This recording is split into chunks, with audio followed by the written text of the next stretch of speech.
gênero e de sexualidade, né, para que a gente debata alguns termos, algumas diferenças, né, e como esses termos vão constituir o debate de gênero e sexualidade. Num segundo momento, então, contextualizar algumas temáticas, algumas produções discursivas acerca das temáticas nas últimas décadas, sobretudo nesse turbilhão de produções discursivas que têm sido formuladas acerca dos gêneros e das sexualidades, né? Pensando aí, por exemplo, discussões relacionadas à ideologia de gênero, discussões relacionadas à escola sem partido e assim por diante. E, num terceiro momento, debater os desafios e as potencialidades dessa discussão para o contexto que a gente vive hoje, né? Então, se vocês quiserem interromper a fala, quiserem pontuar alguns elementos, fiquem à vontade. Eu acho que esse momento é para a gente dialogar, né, para a gente conseguir conversar mesmo sobre essas questões. Se vocês escutarem também uns latidos, me desculpem, mas a minha cachorra está meio animada hoje de manhã, ela acordou bem, né? Então, espero que não atrapalhe. Então, num primeiro momento, eu gostaria que vocês pensassem um pouco sobre o que significa a diversidade, de modo geral. O que é a diversidade? A gente fala de um país que é muito diverso, de uma sociedade muito diversa, de contextos muito diversos, mas o que isso significa? Porque à medida em que a gente pensa na diversidade, a gente pensa numa série de elementos, diversidade étnica, diversidade racial, diversidade sexual, diversidade de gênero, e por aí vai. Então, a nossa sociedade, de modo geral, é muitíssimo diversa, muitíssimo diferente. No entanto, sempre que a gente pensa na diversidade e no contexto que a gente vive socialmente, a gente pensa também que há um certo problema no trato com a diversidade. Por que a gente diz isso, né? De modo geral, as pessoas têm uma formação individual que as faz olhar para o outro e se fixar numa imagem de si mesmo, né? O que isso significa? Eu aprendo algumas crenças, algumas posturas, alguns modos de ser e estar no mundo, e eu acabo reproduzindo essas crenças naquilo que eu espero do outro. E aí, toda vez que eu faço essa reprodução daquilo que eu espero na outra pessoa, eu acabo ignorando as suas próprias diferenças, né? E a diversidade que vai compor esse mundo. E aí, toda vez que eu faço esse movimento de me olhar no outro, esperar que ele seja igual a mim, essa diferença é ressaltada e acaba muitas vezes por justificar, por exemplo, agressões e o desrespeito ao outro. Ou então a formulação de preconceitos, a criação de estereótipos, a criação de posturas de superioridade, que são posturas que a gente tem, por exemplo, vivido no cenário contemporâneo, né? Posturas de não empatia, de não alteridade com a diferença e de exclusão, de preconceitos diversos e assim por diante. Então, a gente vive dentro de uma sociedade, como a gente sabe, é muito diversa, tem hábitos muito diferentes, vive relações sociais muito distintas, modos de vida muito distintos. No entanto, eu digo nós, porque eu também me coloco nessa posição, nós não temos o parâmetro da diversidade, né? Por quê? Porque a gente aprende a lidar com padrões, a gente aprende a lidar com normas, com modelos, com caixinhas específicas. E aí, se essas caixinhas não enquadram as pessoas, elas normalmente são excluídas da sociedade. E é por isso que ainda essas discussões de gênero e de sexualidade são extremamente importantes para a gente pensar esses contextos, porque a gente sabe que a depender do estilo de vida das pessoas, a depender da identidade que essas pessoas assumem, elas são excluídas dentro do contexto da sociedade, né? E aí a gente vê, por exemplo, a formulação de alguns preconceitos, de alguns estereótipos, de algumas discriminações que vão interferir diretamente na subjetividade dessas pessoas dentro da sociedade. O que é o preconceito, então? O preconceito é o saber automático sobre o outro, ele não precisa de provas, ele vê a aparência, não aceita e automaticamente acha que sabe tudo sobre as pessoas, né? De modo geral, o preconceito é mesmo um pré-conceito. Eu crio alguns conceitos anteriores à experiência, anteriores aos conhecimentos e que acabam modificando o meu olhar para com o outro, né? E esse preconceito ele vai criar uma série de problemas sociais. Por exemplo, se vocês observarem essa imagem que eu apresento para vocês, essa imagem é muito representativa do contexto que a gente tem vivenciado hoje, né? Das violências policiais e das violências de modo geral contra pessoas negras, né? Parece que nós esquecemos que as pessoas são humanas, nós esquecemos que as pessoas são diversas, e a gente acaba se limitando a olhar para um estereótipo e um preconceito que vai limitar essa participação das pessoas na sociedade, né? Ou mesmo essa outra imagem que eu apresento para vocês, né, de imposição, por exemplo, de crenças específicas que acabam subjugando e não permitindo que as pessoas existam livremente dentro da sociedade. Então, são contextos que a gente tem que pensar quando a gente pensa a discussão também de gênero e sexualidade. É aquilo que a gente vai chamar de interseccionalidade, né? O que é interseccionalidade? A interseccionalidade, uma palavra difícil, ela considera não só dentro do contexto da sociedade e da produção de preconceitos ou das lutas, de modo geral, questões de gênero e sexualidade, mas considera todo o rol de marcadores identitários que fazem diferença e que vão produzir relações sociais específicas. Então, marcadores de gênero, marcadores de raça, de classe, de geração e assim por diante. Então, a gente sempre, quando pensa na discussão de gênero e sexualidade, precisa considerar alguns marcadores que vão interferir diretamente no como a gente interpreta essas questões, como a gente discute também essas questões. E aí eu pergunto para vocês, por que a gente discrimina o outro, então? Né? O que faz, o que produz na gente a discriminação? A discriminação é o ato mesmo, né? Não só o preconceito criado, mas a formulação do ato de discriminar. Então, alguns elementos vão constituir aquilo que a gente, aquilo pelo qual a gente discrimina. Por exemplo, normas sociais. Nós aprendemos socialmente uma série de normas que vão nos fazer assumir determinadas identidades, por exemplo, e não outras, né? Quando, por exemplo, as pessoas dizem assim, mulheres têm que se comportar de tal e tal maneira, porque isso faz parte do ser mulher.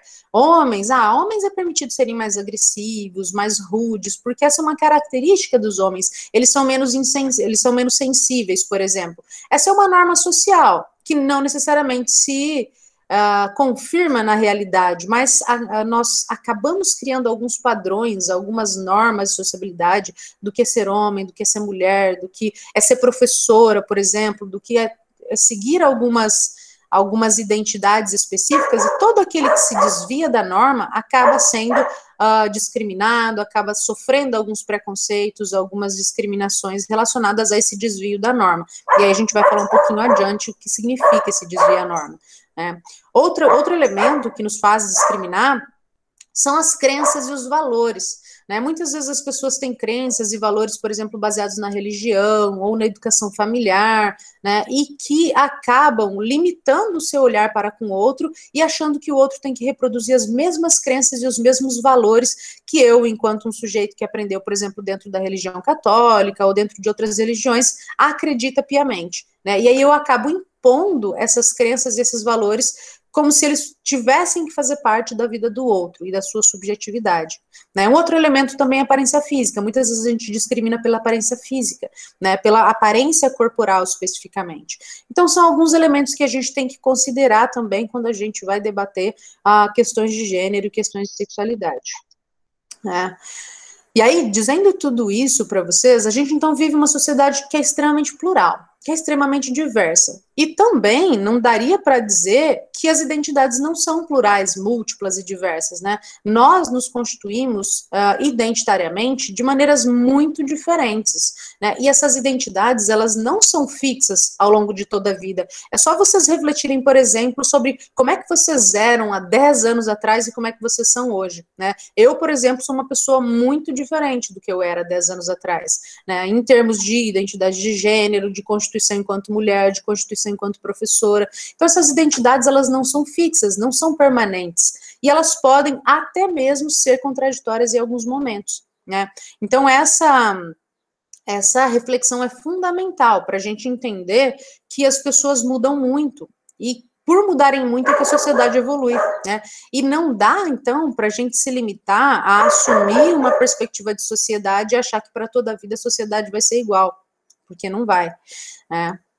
Um outro elemento para a gente considerar quando a gente pensa as identidades, sobretudo quando a gente pensa em identidades de gênero e sexualidades de modo geral, é que não necessariamente ou não exclusivamente essas identidades são definidas especificamente por aspectos biológicos, né? O que isso significa? Pô, professora, você está dizendo que as pessoas não se constituem biologicamente? Não.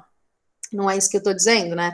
Mas que as pessoas se constituem a partir de algumas características e alguns elementos. A biologia faz parte? Tem como eu negar a biologia? Não, não tem como eu negar a biologia. Mas aí é preciso que a gente entenda até onde a biologia vai e até onde ela deixa de existir e o que existe de fato são justificativas biológicas, por exemplo, para reafirmar algumas posições dentro da sociedade. E aí a gente vai entender um pouquinho o que isso significa. Né? Então, como eu não sei aí em que ponto da discussão vocês estão, eu vou partir de um ponto bem inicial da discussão e aí a gente vai construindo os elementos juntos. Então, qual que é a diferença de sexo e gênero? A primeira discussão que eu proponho para vocês pensarem, né? Sexo é o mesmo que gênero? Não, sexo não é o mesmo que gênero. Quando eu pergunto para vocês, agora eu vou pedir para vocês participarem ali do chat, tá? Não leiam essa tela aí, não. O que vocês consideram que seja o gênero? Me digam aí no chat algumas palavrinhas. O que é gênero para vocês? Só para a gente começar a construir aí a nossa discussão. E eu vou esperar, hein, gente? Vai fazer cri-cri até vocês escreverem. Ou falarem no microfone, né? Fiquem à vontade. Não? Cássia. Eu vou chutar, senhor. Gênero seria o que você se identifica ou o que você sente. Por exemplo, eu posso ser sexualmente mulher, né, pela genitália, pelos cromossomos, mas eu não me senti mulher. Não sei, essa identidade. Não sei. Certo, Thaís, é mais ou menos nesse caminho mesmo, né? A Thalita disse, a identidade. A Jaqueline, gênero é como você se identifica. A Helena, o que a pessoa se identifica. Certo. A Paula, elaboração da identidade. Certo, gente? Gênero são todas essas construções que eu vou fazendo, né? Então é isso que vocês disseram mesmo, é uma elaboração de uma identidade, né? É uma análise histórica, gênero é construção social da identidade, mais do que estritamente biológica. Essa última fala é muito importante para a gente entender a conceitualização de gênero, porque veja, sexo é basicamente biológico, então cromossomos, genitália, hormônios e assim por diante. A identidade de gênero ou gênero é uma construção social, é uma construção cultural, é uma construção histórica, é uma identificação, é a construção da identidade dentro desse processo de constituição das subjetividades na sociedade de modo geral. O grande problema, e que algumas feministas têm questionado em relação ao conceito de gênero, é porque, em geral, quando eu faço essa pergunta em cursos de formação, as pessoas me dizem, vocês já evoluíram um pouco nas respostas, né? As pessoas me dizem, são as formas como as pessoas se constituem homens e mulheres, ou a forma como a pessoa se assume masculino e feminino. E aí essas explicações sempre partem de um contexto muito binário. Por que esse contexto binário não necessariamente é positivo? Porque toda vez que eu delimito formas de ser e estar de homens e mulheres no mundo, eu acabo delimitando também os espaços que eles podem conviver, os espaços em que eles podem estar e assim por diante. E aí uma autora que a gente estuda bastante, que é a Judith Butler, a gente vai falar um pouquinho dela lá na frente, ela vai dizer, olha, quando a gente faz isso e diz assim, o gênero é a construção social que se faz sobre o sexo, a gente nada mais está fazendo do que transformando a cultura também num destino, né? Então, se antes nós tínhamos uma explicação baseada em dois sexos, né, ignorando todas as outras possibilidades, e binarizando a discussão, quando a gente começa a dizer, o gênero é a construção social e cultural do sexo, a gente acaba limitando também as experiências e dizendo que só existem, por exemplo, duas construções possíveis. E é isso que a gente tenta, quando a gente faz a discussão, ultrapassar. Existem só duas construções possíveis? Não existem só duas construções possíveis. A Pamela está se atentando para um conceito que a gente vai trabalhar agora, que é o conceito de performatividade, né? O que que significa, então, de fato, o conceito de performatividade? Quando a gente começa a discutir gênero, a gente vai lembrar de uma teórica importantíssima para os estudos de gênero, que é a Judith Butler, certo? A Butler é uma teórica norte-americana e ela vai pesquisar diferentes temas, incluindo dentro desses temas a questão de gênero, mas ela também pesquisa corpos precários, vidas em guerra, né, e enfim, uma série de perspectivas considerando os corpos minoritários, os corpos que são considerados precários dentro da sociedade. E ela vai trabalhar com esse conceito que a Pamela trouxe, que é o conceito de performatividade. Né? Ela é uma das teóricas que, inclusive, vão ser perseguidas quando a gente começa a ter o debate mais acirrado sobre as questões de gênero, porque ela vai perturbar, ela vai confundir a discussão, e ela vai, dentro de um livro que se chama Problemas de Gênero, trazer o gênero mesmo como um problema, na medida em que ele acaba também condicionando a participação das pessoas dentro da sociedade. Mas aí ela vai dizer assim, problema não é ruim, necessariamente, né? Toda vez que a gente tem um problema, a gente começa a pensar, né? A gente começa a produzir. Então, veja, um problema, na verdade, dentro dessa discussão é muito produtivo, porque aí nós conseguimos refletir sobre os condicionantes, por exemplo, que estão limitando a participação das pessoas dentro da sociedade, né? E aí ela vai dizer o seguinte, as identidades, todas elas são performativas, né? O que que isso significa? Nós performamos identidades, nós representamos identidades, mas a gente não representa identidades tão livremente quanto a gente acredita, ou quanto a gente imagina, ou quanto aquelas pessoas que trabalham, por exemplo, com uma noção de ideologia de gênero estão afirmando, né? E aí a gente vai chegar daqui a pouco nessa discussão. Nós performamos, mas nós performamos baseados em alguns quadros de representação, né? Então, por exemplo, quando uma criança nasce, imediatamente no nascimento, o médico já anuncia, é menino ou é menina. E esse anúncio já faz com que esse menino ou essa menina já se direcione para coisas específicas do seu gênero, né? Específicas do seu gênero biologicamente? Não. Específicas do seu gênero culturalmente falando, né? Mas, às vezes, esses padrões muito específicos limitam as pessoas dentro da sociedade ou acabam produzindo mais problemas do que soluções, né? Então é importante a gente entender o que significa essa performatividade ou essas identidades performativas. A Butler diz, então, é importante que a gente parta de uma desconstrução de alguns termos pelos quais sujeitos e identidades são constituídos, para que aí a gente comece a entender como é que se produz a diversidade, como é que as identidades são constituídas, inclusive buscando, por exemplo, o anúncio de uma sociedade que talvez possa ser pós-identitária, ou que não se limite a colocar as pessoas em caixinhas. A identidade é política em determinados momentos, mas a identidade enquadra em outros momentos. Então, é importante que a gente entenda esses elementos para começar a debater de gênero, certo? E aí a gente vai para o conceito de performatividade. Ah, mas performance e performatividade não são a mesma coisa? Eles não são a mesma coisa, né? Nós performamos, nós representamos alguns elementos específicos, mas para representar, nós temos algumas formulações, algumas construções que são feitas sobre o sujeito, né? É aquilo que a gente vai chamar de performatividade. Por exemplo, quando eu começo a me constituir mulher, eu não me constituo mulher do nada, só porque biologicamente eu nasci. Eu começo a me constituir mulher porque alguns elementos constitutivos dentro da sociedade, daquilo que a gente vai chamar características femininas ou características benquistas às mulheres, vão me condicionando, vão fazendo com que eu represente de um modo, por exemplo, a perspectiva de ser mulher e não de outro, né?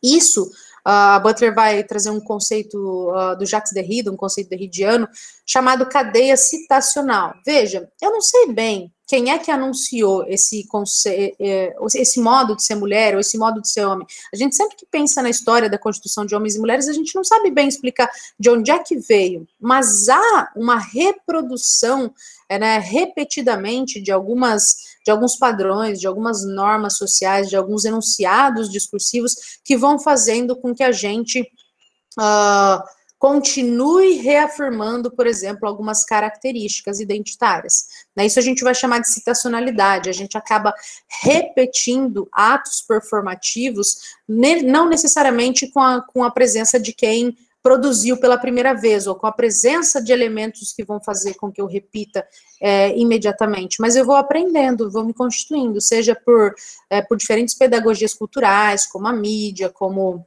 a escola, a religião e assim por diante, eu vou aprendendo a me constituir enquanto uma mulher, ou enquanto um homem, ou enquanto um sujeito dentro da sociedade, né? Por que esse conceito de performatividade é importante? Porque ninguém parte do nada para construir a sua identidade. Então, não é possível que a gente construa uma identidade do nada, do zero, sem levar em consideração elementos que já estavam dentro dessa sociedade. E a gente acaba, por muitas vezes, reiterando algumas normas que vão materializar e dar significado ao corpo dos sujeitos. A gente reproduz o tempo todo, né? Perspectivas, por exemplo, um tanto quanto discriminatórias, quando a gente pensa, ou quando a gente vê uma pessoa que não está se comportando necessariamente como uma pessoa do modo como a gente aprendeu, né? E aí que vão surgindo alguns problemas relacionados a discriminações, a preconceitos e assim por diante, né?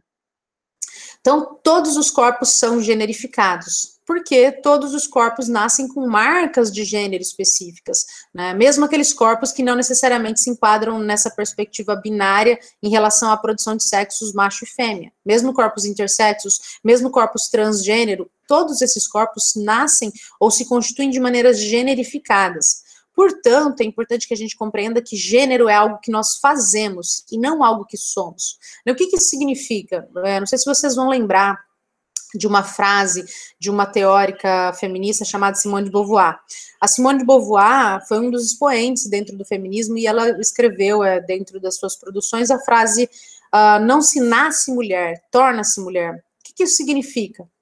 Nós não nascemos necessariamente com todas as características que nos definem enquanto uma mulher, socialmente falando, mas nós nos construímos enquanto mulheres dentro de uma sociedade que também nos apresenta modos de constituir-se homens e mulheres. Então, o gênero, ele acaba sendo a contínua estilização do corpo, um conjunto de atos repetidos que vão se repetindo, para que nós nos constituamos enquanto pessoas que têm uma identidade de gênero, ou que afirmam-se dentro de uma identidade de gênero. Então, a escolha, ou o modo como eu me constituo, homem, mulher, ou pessoas não binárias, ou pessoas queer, como a gente pode discutir um pouco mais à frente, não necessariamente é tão livre. Então, eu pergunto para vocês, em que medida alguém escolhe o seu gênero? Né? Porque esse é um dos argumentos utilizados para desconstruir os estudos de gênero, por exemplo. Em que medida alguém escolhe o seu gênero? Será que as pessoas escolhem facilmente o seu gênero? Olha, hoje eu vou escolher ser tal coisa, hoje eu vou escolher ser outra coisa, né? Isso não necessariamente acontece desse modo, né? Essa escolha não é tão livre, não é tão fácil de se executar como a gente pensa, né? O gênero é uma escolha, segundo a Butler, mas essa escolha nem sempre é livre, ela é sempre limitada desde o início, por condições, por exemplo, relacionadas a esse conceito de performatividade, né? Pensem na metáfora do guarda-roupa. Quando vocês, por exemplo, vão escolher uma roupa para vocês vestirem, em geral, essas roupas já estão produzidas anteriormente a vocês. O que dita essa produção? A moda, a mídia, a sociedade, de modo geral, né? Que tipos de roupas são permitidos a homens e mulheres, por exemplo? É a mesma coisa quando a gente pensa nas questões de gênero, na constituição da identidade de gênero. Mesmo que eu abra o meu guarda-roupa com várias possibilidades, essas possibilidades já estavam, de algum modo, pré-definidas anteriores àquela escolha que eu estou fazendo, né? Então, por isso, a gente não tem uma escolha tão livre assim, mas escolher um gênero significa interpretar as normas existentes de gênero. No entanto, a gente pode organizar essas mesmas normas de uma nova maneira, né? Então, por exemplo, se nós não tivéssemos a possibilidade de subverter o gênero de algumas maneiras, nós ainda viveríamos uma sociedade pautada, por exemplo, na inferioridade das mulheres, na pouca participação das mulheres na sociedade, né? Coisas que a gente vê já mais superadas. A gente não pode afirmar que todas essas questões sejam superadas, mas a gente vê um avanço significativo na produção e na constituição de mulheres e homens dentro da sociedade de uma maneira mais igualitária. Né? Então, vejam, é possível subverter algumas normas de gênero, é possível modificá-las de algum modo, mas não é possível tão livremente assim, né? Por alguns condicionantes que vão nos fazer nos constituir enquanto homens e mulheres. Um aspecto importante para a gente pensar dentro dessa questão é que construções de gênero se cristalizam em formas que parecem ser naturais e permanentes. E é isso que a gente precisa começar a desconstruir. E é isso que alguns estudiosos, como a Butler e outros estudiosos dentro da biologia, por exemplo, a Anne Fausto Sterling, né, a Fabiana Carvalho, professora da UEM, e outras pessoas vão começar a desconstruir, que são essas normas que vão legitimar desigualdades e que vão tentar, de algum modo, se basear, por exemplo, na cristalização de uma naturalização, né, de corpos, de presenças, de subjetividades dentro da sociedade. Então, alguns exemplos: a reiteração da mulher como inferior, né? A gente vai vendo, por exemplo, na sociedade que a gente está vivendo hoje, uma reiteração desse discurso, né, de que a mulher não deve ter os espaços que tem, de que a mulher, por ser mãe, deve ganhar menos, porque ela, afinal, vai tirar licença maternidade, né, de que, eu dei uma fraquejada, né, e aí nasceu uma mulher, porque, afinal, mulheres são mais frágeis, são mais fracas, e assim por diante. Então, vejam, alguns desses discursos vão sendo constantemente reiterados para que a gente volte à norma, para que a gente volte a uma sociedade que se constituiu já socialmente como uma sociedade chamada, nomeada como sociedade conservadora. Outros exemplos podem ser dados, né, gente, de modificações que eram consideradas naturais e permanentes, né, e que, de modo geral, a sociedade e os estudos e as lutas vão mostrar que não. Por exemplo, perspectivas relacionadas à eugenia, dentro do contexto da educação física e da sociedade, o próprio racismo, que ainda é muito gritante na sociedade que a gente vive hoje, são discursos que vão se cristalizando e que a gente tem que desconstruir, porque eles só legitimam desigualdades, certo? Gente, se eu estiver falando muito rápido, vocês me atentem, tá? Tem bastante coisa para a gente debater. Portanto, a Butler vai dizer: o gênero é performativo, né? Dizer que o gênero é performativo é dizer que ele é um certo tipo de representação, certo? Então, nós representamos alguns modos de ser dentro da sociedade. Lázaro, desculpa, vou mais devagar. Você me interrompa também, por favor, vamos dialogar, né? Eu vou falando porque eu acho que vocês estão me acompanhando. Vamos lá, então. Então, dizer que o gênero é performativo, né, para Butler ou para outras teóricas que vão estudar essa noção de performatividade, é dizer que ele é um certo tipo de representação. O que isso significa? Né? Nós representamos algumas noções que nós consideramos que são adequadas à identidade que nós assumimos. Né? Então, por exemplo, dando um exemplo dessa modificação das identidades e do modo como a gente se reconstrói e se representa. Há anos atrás, quando eu era, por exemplo, acadêmica de educação física, eu me representava de um modo totalmente diferente do modo como eu me represento hoje, né? Seja por um amadurecimento em relação à idade mesmo, né? Seja em relação a algumas características que eu achava que eram mais válidas de serem representadas antes e que hoje eu considero que não são tão válidas na constituição da minha identidade. Então, a identidade é representação. Nós representamos modos de ser homens e mulheres. Mulheres, por exemplo, que rompem com ciclos de violência, representam outros tipos de performatividade de gênero ou de performances de gênero, na medida em que elas subvertem algumas performatividades, né? Outro ponto importante para ser discutido é em relação ao aparecimento do gênero, é frequentemente confundido com um sinal de sua verdade interna ou inerente. Não existe uma verdade interna ou inerente à constituição de uma identidade, né? Como a gente já começou a discutir, existem diferentes perspectivas ou diferentes possibilidades, mas nenhuma verdade é necessariamente constituída, nenhuma verdade é necessariamente válida para todos sempre, né? Então, as constituições que nós vamos fazendo em relação às identidades são muito baseadas na sociedade que a gente vive hoje, mas elas poderão ser diferentes em outras sociedades. Lázaro, eu entendo perfeitamente esses conceitos de performatividade e performance são extremamente complexos, mas aí por que eu estou apresentando para vocês? Para começar a provocar algumas reflexões, né, em relação a como é que a gente vai se constituir e as interferências. Mas aí no final dessa primeira parte a gente faz uma síntese para ver se algumas dúvidas foram surgindo para a gente continuar, tá? O gênero é induzido por normas obrigatórias que exigem que nos tornemos um gênero ou outro, né? Vejam, desde o nosso nascimento, as pessoas esperam que a gente assuma ou esperam que a gente se construa de uma maneira e não de outra, certo? As pessoas esperam que a gente se construa e, infelizmente, elas esperam que a gente se construa dentro de um enquadramento estritamente binário.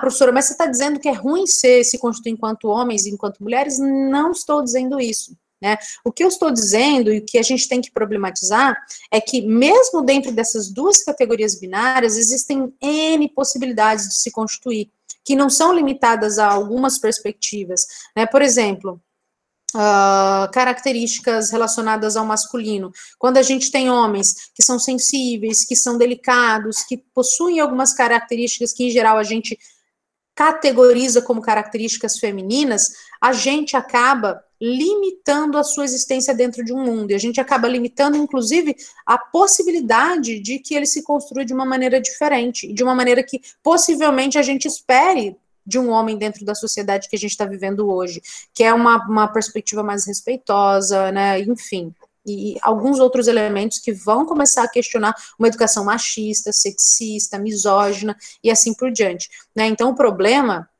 não é que as pessoas se constituam enquanto homens e mulheres. O problema é que a gente limite, como a Isabela disse, mulher pode gostar sim de azul, e ok, né? Mulher pode jogar futebol, e ok, mulher pode atuar em algumas profissões consideradas muito, muito antigamente, que ainda se mantém, em profissões masculinas e ok. Masculinas, né, gente? Profissões ditas masculinas e ok. Né? E a mesma coisa para os homens, né? E a mesma coisa para pessoas que não querem se enquadrar em nenhuma dessas duas categorias, né? A reprodução do gênero é, portanto, sempre uma negociação com o poder, na medida em que não é tão simples subverter normas, como a Thaís disse, a Damares deveria estar aqui discutindo com a gente, porque algumas pessoas, inclusive pessoas que hoje estão em postos de poder, né, quando a gente diz postos de poder, a gente também está se referindo a postos políticos mesmo, e visibilidades discursivas muito presentes, a gente vai verificando que essas pessoas acabam reproduzindo muitos estereótipos, muitos preconceitos de gênero que limitam a participação das pessoas dentro da sociedade, né? Então, não existe gênero sem essa reprodução das normas que, no curso de suas repetidas representações, corre o risco de desfazer ou refazer as normas de maneira inesperada, ou de maneira diferente. Então, não existe um gênero para além daquilo que nós vivemos, mas esse gênero pode, sim, ser construído de maneira diferente. É aquilo que a gente vai, que a Butler e outras autoras vão anunciar como uma polícia de gênero que acaba dormindo no serviço. Né? Uma polícia de gênero que acaba não conseguindo dar conta de policiar todas as identidades e as representações. E por isso é que a gente vai ter uma diversidade identitária muito grande e muito produtiva dentro da sociedade. O grande problema é quando eu não reconheço, quando eu não visibilizo, quando eu não olho para essas identidades como possibilidades de pertencimento dentro da sociedade que a gente vive. E aí a gente cria uma norma específica em que aquelas pessoas estão enquadradas dentro dessa norma ou dentro dessa caixinha, e os outros, aqueles abjetos, aqueles fronteiriços, aquelas pessoas nômades que não estão enquadradas nesse processo, algumas ok, para algumas ok, né, tudo bem, né, não quero mesmo ser enquadrada, para outras muito sofrimento, muita dor, muita negação e assim por diante, né? Então é preciso que a gente comece a refletir muito sobre essas questões, né? Por que é importante discutir gênero ainda? Porque a gente não superou essa reprodução de normas que enquadram as pessoas e que limitam a existência dessas pessoas. E a gente não está falando só de pessoas que transgridem muitíssimo a norma de gênero, a gente está falando de nós mesmos, homens e mulheres que acabam se limitando dentro de alguns comportamentos e algumas práticas, porque parece que esses comportamentos e essas práticas definem quem eu sou. Né? Então, por exemplo, se um homem chorar em público, ele vai ser definido de uma maneira. Né? Se uma mulher agir de uma maneira muito ríspida, muito indelicada, ela vai ser definida de outra maneira. Então, a gente tem que tomar alguns cuidados quando a gente começa a debater essas questões. As normas de gênero têm tudo a ver com como e de que modo podemos aparecer no espaço público, portanto. Como e de que modo o público e o privado se distinguem e como essa distinção é instrumentalizada a serviço da política sexual. Então, de que modo a gente pode aparecer, de que modo a gente vai ser considerado, de que modo a gente vai ser julgado, limitado e assim por diante. Né? Ah, professor, então identidade de gênero é uma coisa ruim. Se a gente pensar nessa perspectiva limitadora, sim. Né, acaba sendo uma reprodução aligerada de uma classificação sexual e que limita a nossa participação dentro da sociedade. Se a gente pensar de uma maneira produtiva, é muito significativo, porque aí a gente consegue subverter essa lógica binária, essa lógica machista, sexista e misógina que acaba colocando as pessoas em caixinhas muito específicas. Né? Então, que grau de escolha temos em relação ao modo como a gente fabrica as nossas identidades? Não muito, né, gente? Na medida em que a gente tem algumas teorias que se apresentam como verdades, por exemplo, como são os discursos fabricados, por exemplo, pela Damares, né, e que com frequência são veículos para pressupostos ideológicos que oprimem grupos sociais, particularmente as minorias e os grupos minoritários em geral. Né? E aí, uma coisa que a gente tem que considerar é que mesmo discursos que aparentemente são discursos ou são construções científicas que estão postas e que não dá para a gente negar, por exemplo, a construção dos discursos biológicos, eles também estão em construção e reiteração. Conversando com amigas que são biólogas, elas dizem, né, olha, a gente acaba, por exemplo, explicando essa diferenciação entre os sexos como sexo feminino, sexo masculino, XX, XY, didaticamente para facilitar o entendimento das pessoas. Mas, por exemplo, se a gente considerar o escrito de uma autora, de uma bióloga chamada Anne Foster Sterling, né, e da biologia de modo geral, biologicamente falando, existem muitos graus entre fêmea e macho. E dependendo de como determinamos as coisas, poderíamos argumentar que nesse espectro existem ao menos 5 sexos, né? Então, vejam, nós não estamos tão limitados assim quanto a gente imagina 2 perspectivas sexuais. Ah, eu nasço macho, eu nasço fêmea.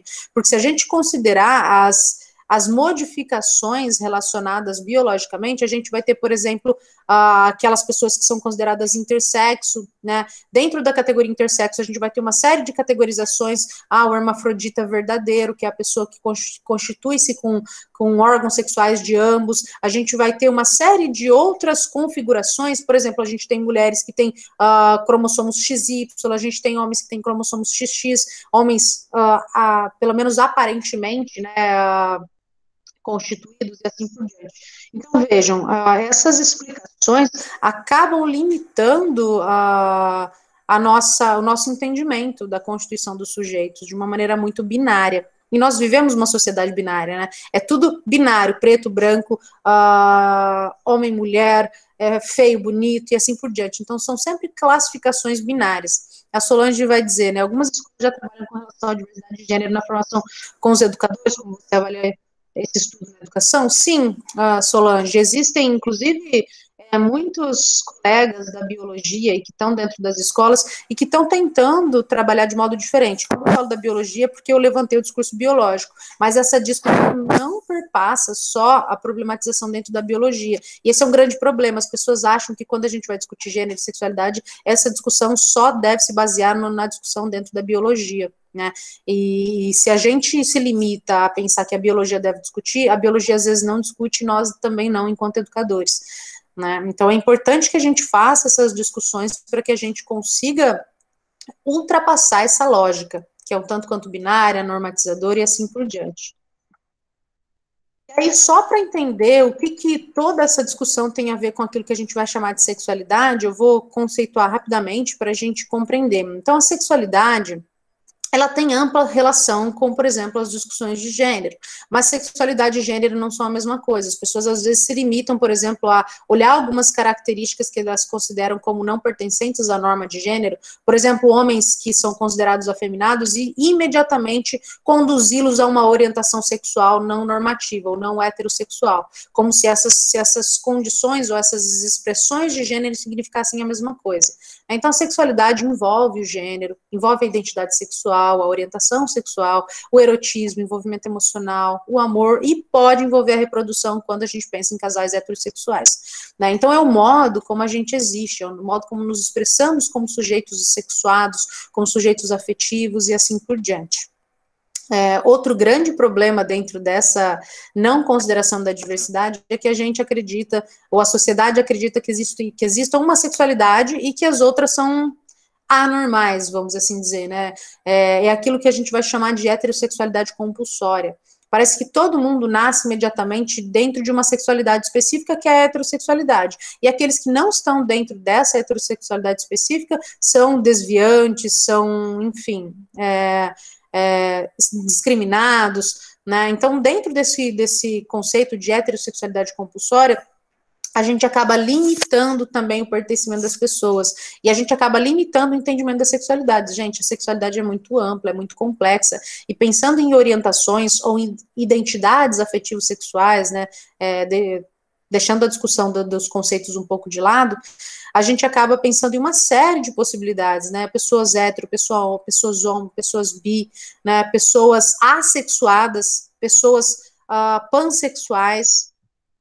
O Lázaro vai dizer, peraí, Lázaro, deixa eu ver. Eu nasci em uma cultura excludente, limitadora, que vigia e pune, principalmente em relação à sexualidade. Essa questão de gênero é fundamental, sem dúvida, Lázaro, né? E é importante que nós, enquanto educadores, a gente comece a pensar nessas questões, porque, em geral, toda vez que a gente começa a discutir gênero e sexualidade, as pessoas tendem a ter uma dificuldade, um estranhamento, né? Pela educação que a gente teve ao longo da vida, né? Então, é importante que a gente comece a pensar e debater esses conceitos, porque eles são fundamentais para desconstruir essas normas, né? E para permitir que as pessoas existam sem serem discriminadas. E quando eu digo permitir, é porque a gente acaba limitando a existência dessas pessoas quando a gente não as reconhece como sujeitos possíveis dentro desse mundo que a gente vive, né? E aí, alguns dados, só para a gente pensar, né? Esses dados são um pouquinho mais antigos. Por exemplo, esse primeiro: o menino teve fígado dilacerado pelo pai que não admitia que a criança gostasse de lavar louça. Né? Não sei se vocês lembram dessa história de uma criança, um menino de, se não me engano, 7 anos, que acabou falecendo depois, porque seu pai bateu muito nele, porque ele acreditava que o menino era afeminado, que cumpria papéis femininos e que por isso teria problemas relacionados a uma sexualidade futura, né? Então vejam como é que as pessoas são limitadas, né?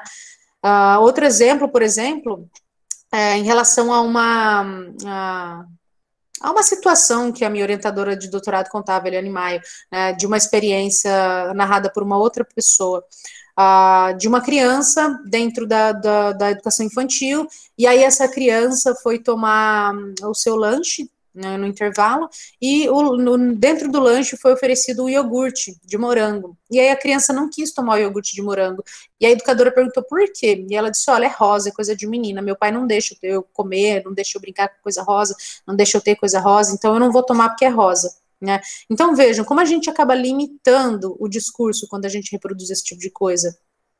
Outro dado importante para a gente pensar, né? A homofobia bate recorde no Brasil. O Brasil, país do futebol, vem sendo líder no ranking de mortes por homofobia. Uma morte LGBT acontece a cada 28 horas motivada por homofobia. Então, vejam, são dados muito gritantes. Se a gente pensar em termos de violência doméstica, por exemplo, também, na pandemia a gente vê um aumento significativo dos casos de violência doméstica, né? E essa violência ela vai se expressando na constituição dessas pessoas. Helena vai dizer, é preciso discutir esse tema desde mais tenra idade. Com certeza, Helena. Meu filho tem trazido questões já padronizadas que vamos desconstruindo, e olha que ele só tem 5 anos. Vejam, isso é um ponto interessante, né? A gente considera que não tem que discutir gênero e sexualidade com crianças pequenas. Vejam, mas é lá, desde a educação infantil, já que essas crianças vão aprendendo a reproduzir alguns estereótipos e alguns preconceitos relacionados a identidades. Então, também é nesses lugares que a gente tem que começar a desconstruir. E na educação familiar, enfim, né? Na educação social, que é um espaço que a gente tem abraçado e assim por diante. Né? E aí uma notícia só para vocês pensarem, né? Faz um tempinho também. Tiroteio em boate gay deixa mortos e vários feridos em Orlando, Estados Unidos. Eu não sei se vocês se lembram. E o mais expressivo de tudo isso foram os comentários relacionados à notícia, né? E eu trouxe alguns para vocês. Por exemplo, o Luiz. Pena que o atirador morreu sem antes receber uma medalha. Ou Samuel. Um alívio para os familiares, pois a família deve sofrer muito quando tem um filho gay. E quando eles se vão, a família fica aliviada. Ou Fernando. Na hora de socorrer, muito cuidado com o sangue, porque tem muita AIDS. E o Carlos vai dizer, socorrer tem que tacar gasolina e meter fogo nessa imundície. Então vejam, assim, eu não sei se vocês se impressionam com essas falas, mas eu me impressiono profundamente quando eu vejo essas expressões de violência sendo externalizadas, porque elas só são externalizadas porque a gente não compreende bem, porque a gente tem medo da diferença, né, porque a gente tem uma certa aversão por essa diferença, né, e essa diferença acaba trazendo muita ignorância, muito sofrimento, né, enfim, e há um ponto importante que a colega trouxe, né, e o pior são as curtidas, né, a gente vai vendo quantas pessoas pensam do mesmo modo, quantas pessoas reproduzem esses discursos aligeiradamente, como se fossem discursos super tranquilos de serem reproduzidos, sobretudo dentro da sociedade que a gente está vivendo, que é uma sociedade informatizada, né, uma sociedade que faz a gente se esconder por trás do computador e acaba reproduzindo discursos e pensamentos que a gente não externalizava, por exemplo, no tete-a-tete, né, pessoalmente. Enfim, gente, então, neste primeiro momento, eu quis trazer para vocês alguns conceitos iniciais, eu acho que eu já extrapolei muito, tem muita coisa para a gente dizer já, e eu tenho mais duas partes, então, eu vou tentar sintetizar de uma maneira muito breve, e aí partir para as duas outras discussões, se não der tempo a gente discute, a gente dialoga mais sobre, tá? Então, sintetizando, nós falamos da importância de entender as identidades e de que modo essas identidades vão se constituir dentro da sociedade. Né? Quando a gente fala de identidade de gênero, a gente fala de uma identidade que às vezes é considerada de uma maneira binária, e ela se constitui assim porque ela tem uma série de influências anteriores ao sujeito, que é aquilo que a gente vai chamar de performatividade, né? São as normas, são as formas de representar identidades de gênero que já estavam pré-estabelecidas, como o exemplo da escolha do guarda-roupa, né? Então a gente tem identidades que são binárias e que é preciso que a gente comece a desconstruir para pensar outras possibilidades, certo? E a gente tem aí o conceito de sexualidade, que é fundamental para a gente entender as diferenças em relação a gênero e sexualidade. Gênero e sexualidade não são a mesma coisa, portanto, certo? E aí, pensando toda essa discussão,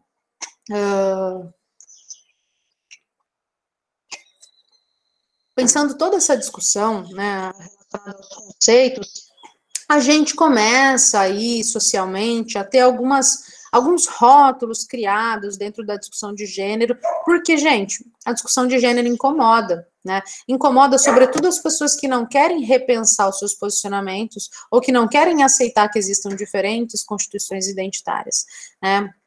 E essa discussão de gênero também incomoda, porque algumas normas sociais, alguns padrões, algumas crenças e alguns costumes vão sendo colocados à prova.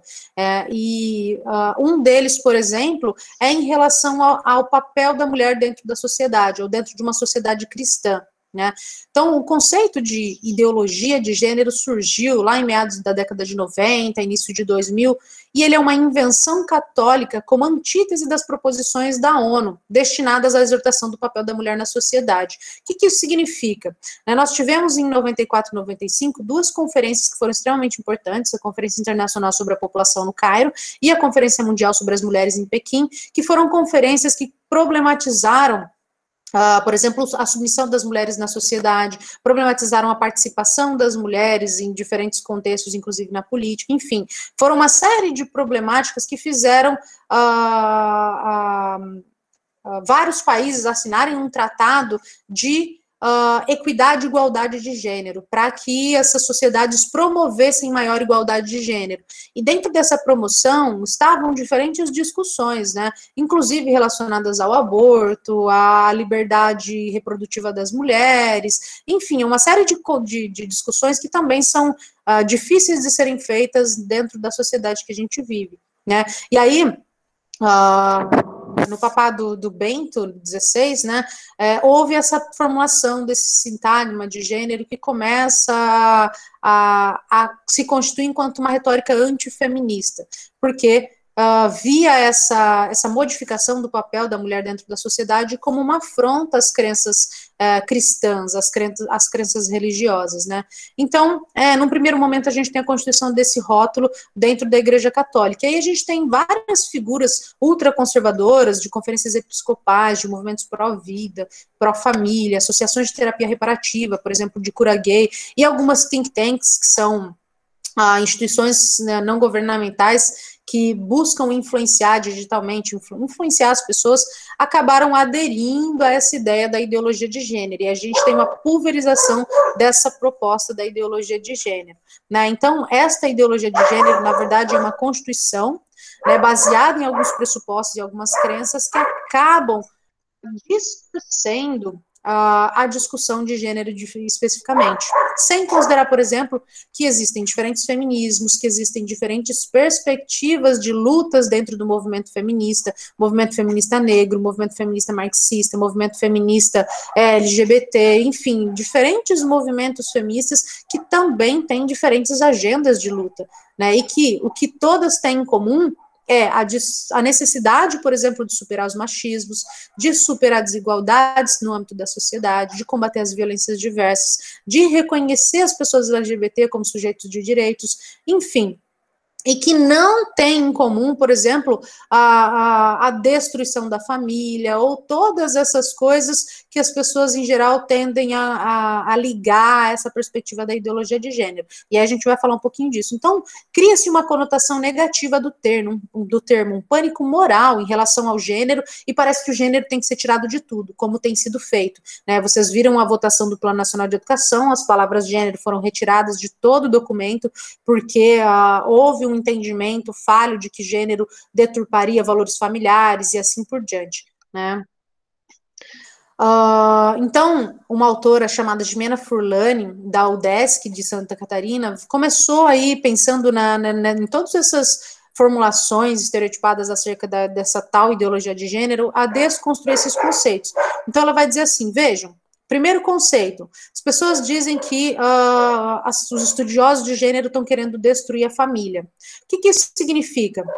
Se a gente olhar para a família é uma instituição, é uma das instituições mais sólidas dentro da sociedade, mas ela também está em permanente transformação, né? E o intuito, necessariamente, não é destruir as famílias, mas é olhar para as famílias que se constituem diferentemente, né? Eu sempre lembro de um exemplo de uma amiga que era mãe solteira e que foi numa missa, num domingo, e era um domingo da família, e o padre reproduziu um discurso muitíssimo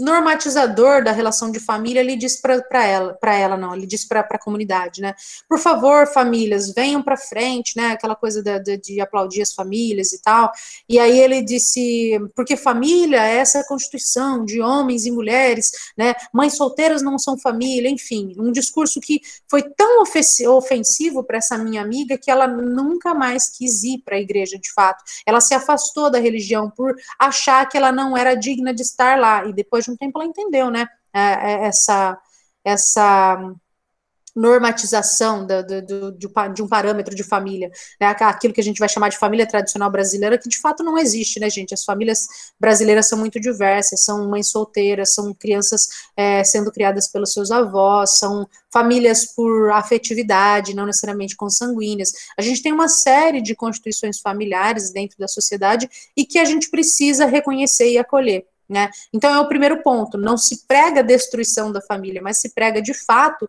o acolhimento dessas famílias, né?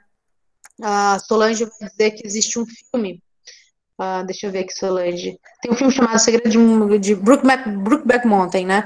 Onde fica evidente a agressividade e o preconceito e que demonstra o quanto estamos distantes de sermos pessoas humanizadas e civilizadas. Sem dúvida, existem uma série de outros filmes que vão mostrar o quanto as pessoas ainda são limitadas. Existe um filme que eu sempre indico quando a gente vai discutir essa questão da norma, inclusive, principalmente pensando a questão da religião, é um filme chamado Orações para Bob. Assistam, é muitíssimo bom para pensar essas questões, né? Outro argumento que se é utilizado para desconstruir os estudos de gênero. A ideologia de gênero afirma que ninguém nasce homem ou mulher, mas deve construir sua própria identidade, isto é, o seu gênero ao longo da vida. Né? Como a gente já viu na discussão relacionada à performatividade ou à Constituição, está errado afirmar isso, afirma que ninguém nasce homem ou mulher, porque as pessoas nascem, biologicamente falando, mas elas se constituem ao longo da vida. No entanto, não se nega a materialidade corpórea, né? Parece que a gente está negando essa frase. As pessoas se constituem enquanto homens e mulheres a partir de uma identidade, mas essa identidade não é escolhida facilmente, ou de maneira livre, ou de maneira tão tranquila quanto se imagina, né? Inclusive, há muito sofrimento a depender de como eu me constituo. E se a gente pensar, por exemplo, crianças intersexo e transgênero, essas crianças sofrem muitíssimos bullying, né? Muitíssimas violências, né? O Lázaro disse, a família tradicional brasileira são variadíssimas, exatamente, né? As famílias são variadíssimas, né? Mas tem um tipo que quer se sobrepor e se impor como a família, né? Eu concordo. Existem algumas perspectivas ainda muito limitadas de constituição familiar. E se a gente olhar, gente, pesquisas, por exemplo, procurem pesquisas do IBGE, pesquisas que vão cadastrar as constituições familiares, a gente vai perceber que mais de 50% das famílias brasileiras são constituídas exclusivamente pelas mães e seus filhos, porque os pais ou os progenitores, de modo geral, abandonam as famílias. Então, vejam, mais de 50% da população não se enquadra, fora as outras constituições familiares, né? Então, de família tradicional brasileira, a gente tem muito pouco. Outro preconceito em relação ao gênero, né? Ou em relação àquilo que eles vão chamar de ideologia de gênero. Essas pessoas acham que ser homem e ser mulher são papéis que cada um representa como quiser? Exatamente, para eles, não existe homem e mulher, é cada um que deve inventar sua própria personalidade como quiser. Né? Aqui, a Jimena vai dizer, aqui eu vou concordar, de certa forma, sim. Né? As pessoas, sim, representam os seus papéis, as suas identidades. Não é uma escolha tão fácil, tão livre, mas as pessoas, sim, podem representar de maneira diferente. E determinismos biológicos não podem justificar os papéis assumidos socialmente, na medida em que as constituições das identidades vão se consolidar a partir das influências culturais, a partir das influências históricas e assim por diante. Então, a sociedade define o gênero como ser homem e como ser mulher, como ser masculino e como ser feminino, mas a gente pode se constituir de uma maneira diferente, ou de uma maneira menos limitada, menos constrangedora das liberdades. Uma outra afirmação dentro desta perspectiva da ideologia de gênero. Gênero seria uma construção pessoal, autodefinida, e ninguém deveria ser identificado como homem ou mulher, mas teria de inventar sua própria identidade.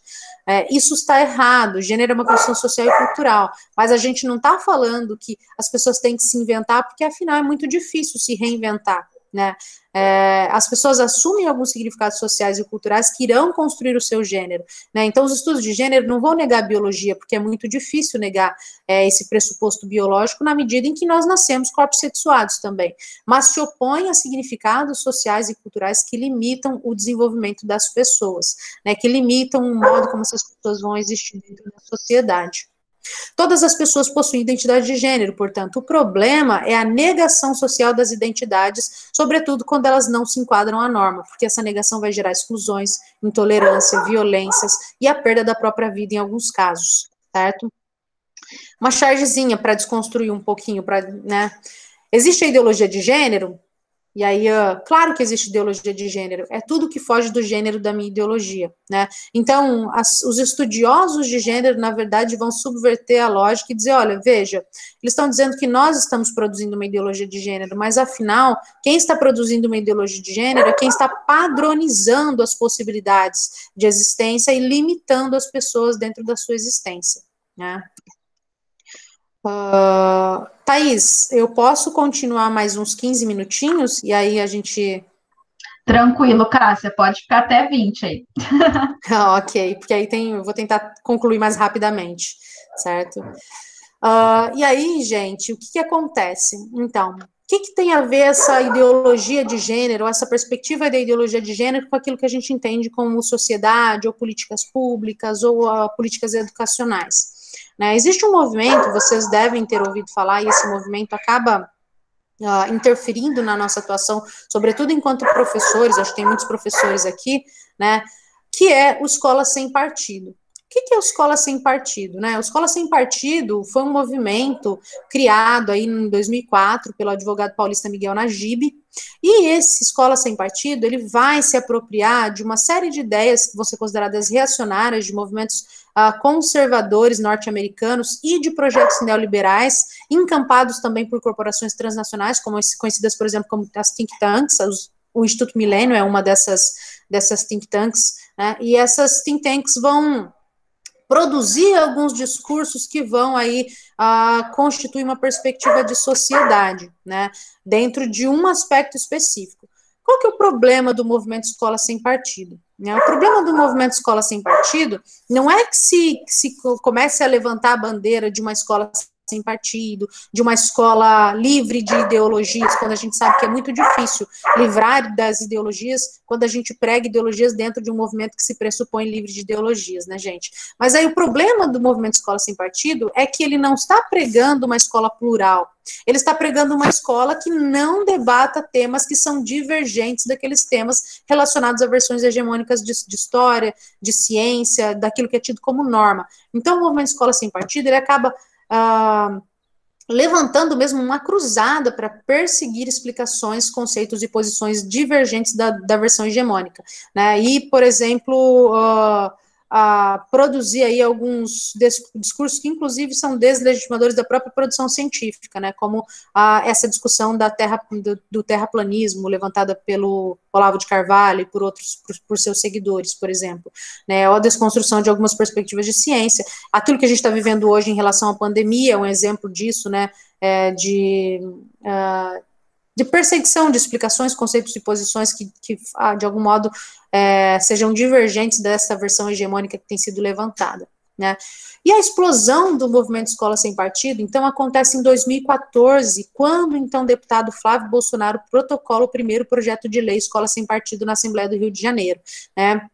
Ele protocola um projeto amplo em termos de perseguição à liberdade docente, e um projeto que, de algum modo, vai ser repassado a diferentes estados, para que os estados repliquem e haja maior representatividade dentro das casas legislativas, né?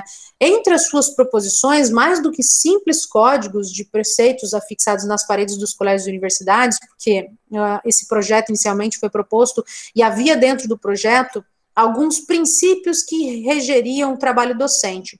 E aí, dentro desses princípios, haviam 6 princípios, 4 deles era: o professor não pode, e aí a gente vai chegar um pouquinho nele, né? Mas além desses cartazes que deveriam ser fixados nos colégios e nas universidades, o projeto Escola Sem Partido, nessa primeira manifestação e nas outras demais, que nós temos várias proposições de vários deputados e parlamentares em relação ao projeto Escola Sem Partido, que já foi considerado inconstitucional em muitos setores, mas que ainda está sendo proposto nas câmaras aí de diferentes estados.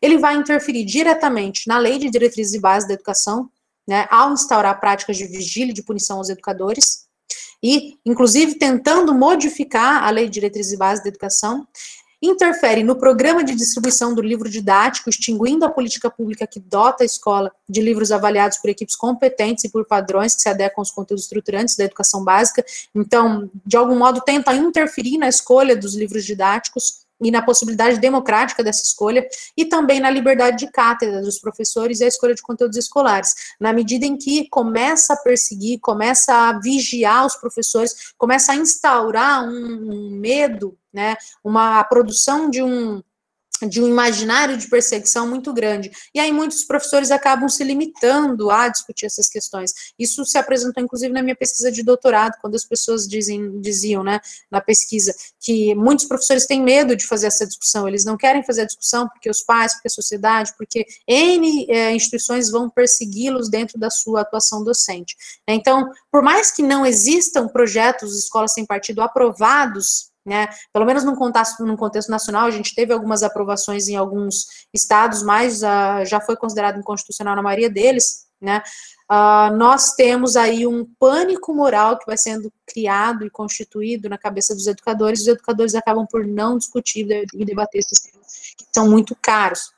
Então, O Escola Sem Partido, de modo geral, acaba aderindo a uma agenda a uma agenda conservadora, né, a uma escola com censura, que prega a denúncia dos professores que interferem em leis educacionais, como foi a proposição dos planos nacionais, estaduais e municipais de educação, que retiraram dos seus planos a discussão de gênero, por exemplo, a discussão sobre diversidades, enfim, e também rompe com a laicidade do Estado, na medida em que introduz concepções religiosas dentro das políticas públicas, né, uma coisa que, constitucionalmente falando, não deveria acontecer, certo?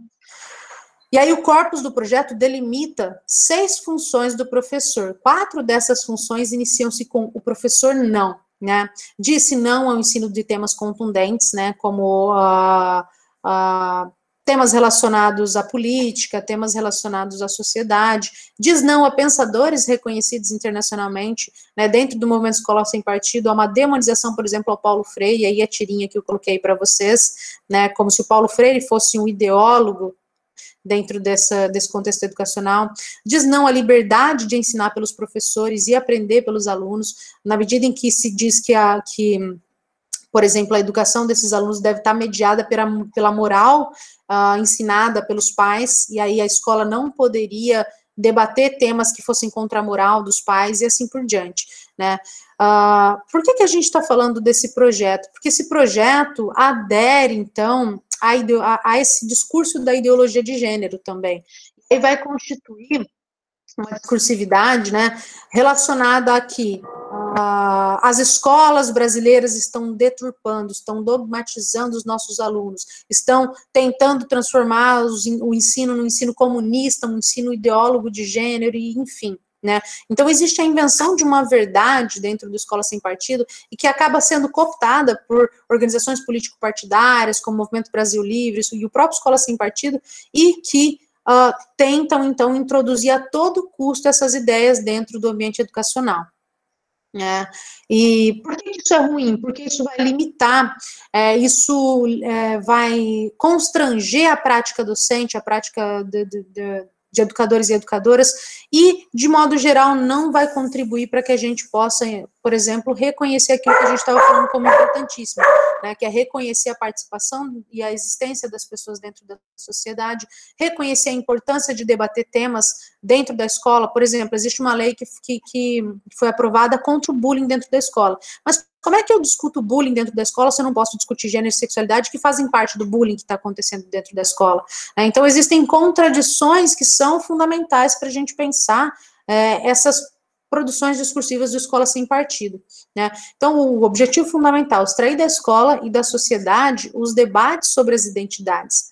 E aí eu pergunto para vocês, como é que a gente vai formar um cidadão se não se pode discutir a violência que esses sujeitos sofrem na escola e dentro da sociedade de modo geral?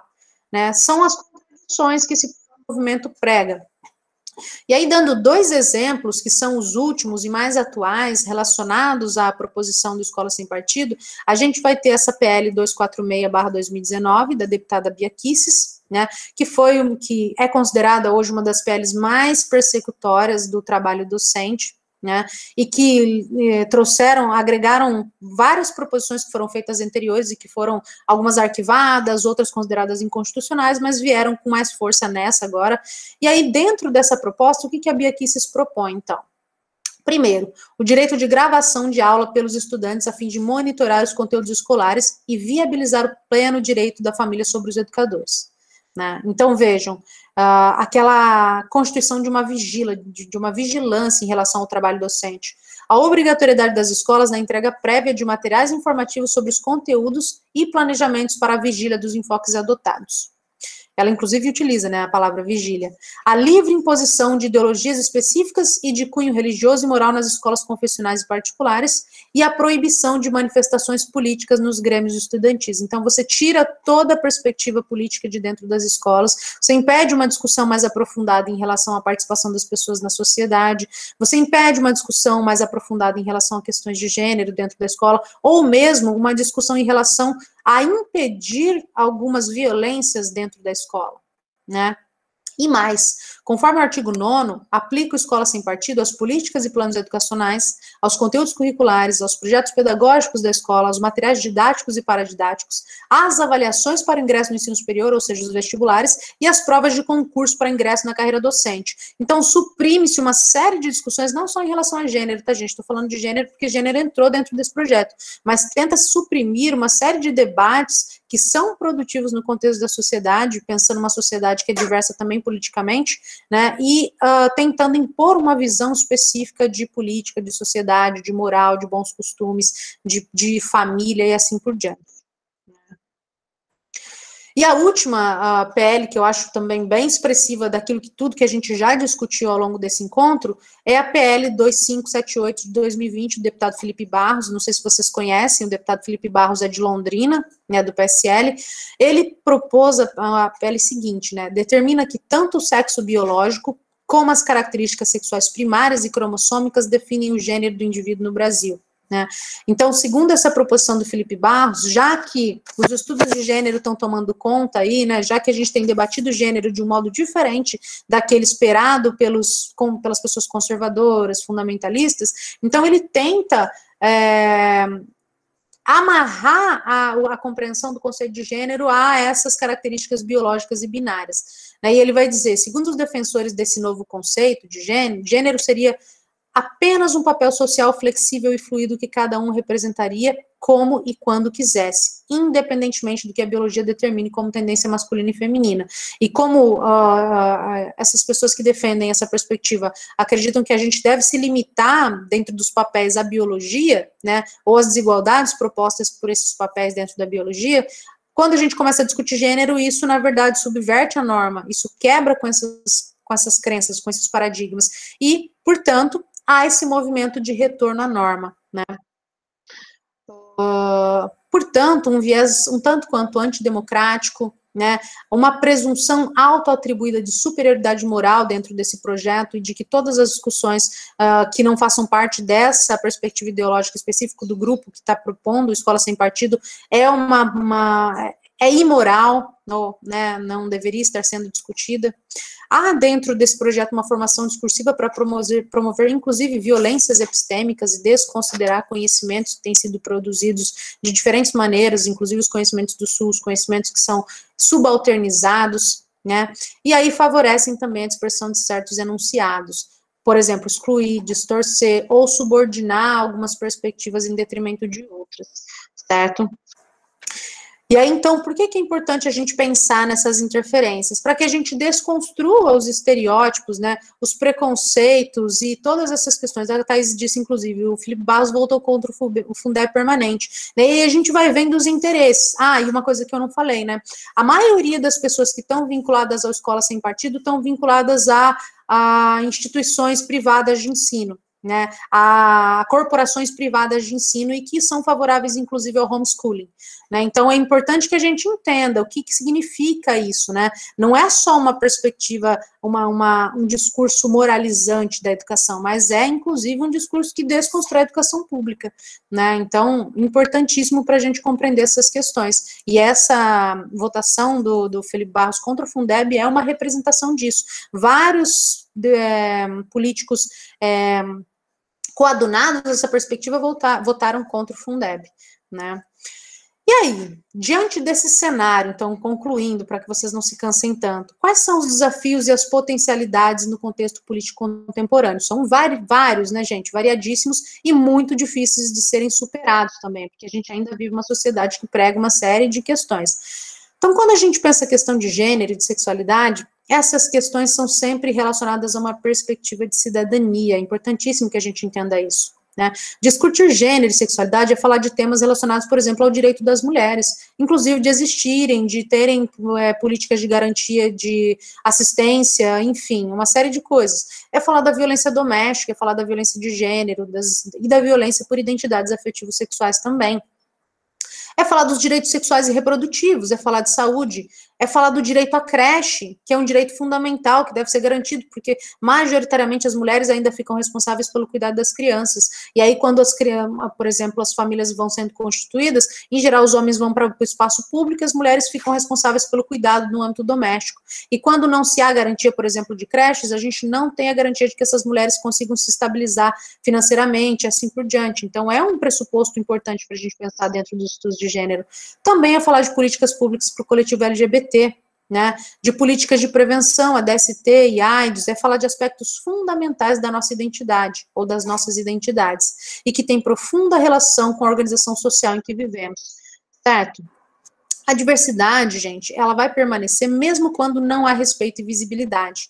Mesmo quando a gente não reconhece, mesmo quando a gente se limita a dizer que tá tudo bem para mim, então eu não vou olhar para o outro, a diversidade permanece e o resultado dessas ações de não reconhecimento é que a gente acaba reproduzindo ações retrógradas e que expõe muito mais algumas populações ao sofrimento, à opressão, às violências, né, e assim por diante. Então, por que discutir gênero e sexualidade? Por que pensar?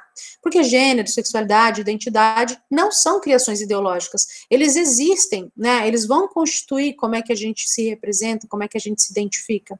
Violência contra a mulher está generalizada na sociedade, visivelmente aumentadas em tempos de pandemia, como a gente tem acompanhado em diferentes noticiários. O mesmo se dá com violências homo, lesbo, transfóbica e assim por diante, né? Não discutir gênero vai contra diversos tratados internacionais assinados pelo Brasil, e que mesmo com a recusa de políticos atuais, esses tratados continuam em validade, né?